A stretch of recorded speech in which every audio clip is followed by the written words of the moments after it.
Okay, so I want to pick up where we left off talking about geographic variation. Okay, so species having a wide geographic distribution often encounter a broader range of environmental conditions than those species whose distribution is restricted. So what you can think of in this case is something like a bird. You know, a bird is able to fly and able to fly in a lot of cases great distances, okay? So a lot of bird species are going to have a wide geographic distribution, meaning they just live in different geographic locations, okay? And by being able to do that, if we were to look at those, if we were to look at that bird species in these different locations that it lives, they're all members of maybe the same, say, general larger species, but they develop differently. Okay, because they live in different they live in different geographic locations, and they have different environmental factors acting on them in those different environments.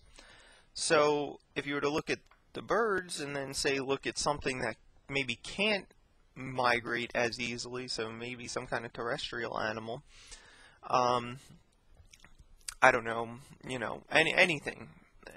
But regardless of what the animal is, you look at something that really doesn't have the ability to fly, doesn't have the ability to swim, is kind of locked into its location.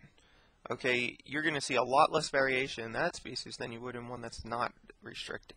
Okay, so the variation in environmental conditions often gives rise to corresponding variation in morphology, physiological, and behavioral characteristics. Okay.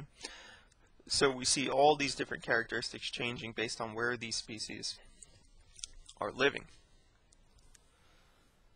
Now I will talk about climate in the next video. I'm not quite ready to do that, so I just want to kind of get on here.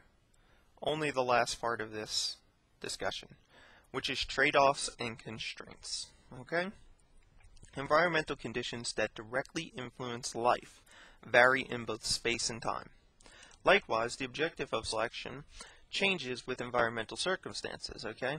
So what I mean by that, and what this is basically saying altogether, is just that the characteristics that allow species to survive and grow and reproduce in one place are not the same that are going to allow that species to grow, survive, reproduce in a different location. Okay, so species develop the characteristics or traits necessary to survive in their given environment. Okay, if you were to move that species, it might have a very difficult time. Quite honestly, if you were to move every member of the population of a specific species from one location to another location, it's possible that the species will die out. But then again, it's possible that through variation, okay, through certain individuals in the species having this genetic variation, they may have the ability to adapt. There may be some spontaneous mutation that allows them, or some induced mutation, okay, based on chemicals or environmental factors that allow this species to develop there.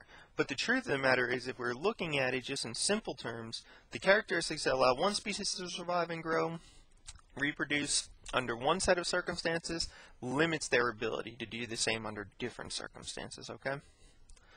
So that pretty much wraps up evolution, and that's pretty much all you probably need to know about evolution, natural selection, and the basic understanding of genes. Of course, genetics is much more complicated than what was presented here, but for ecological purposes, it's not as important as it would be if you're taking a molecular genetics course.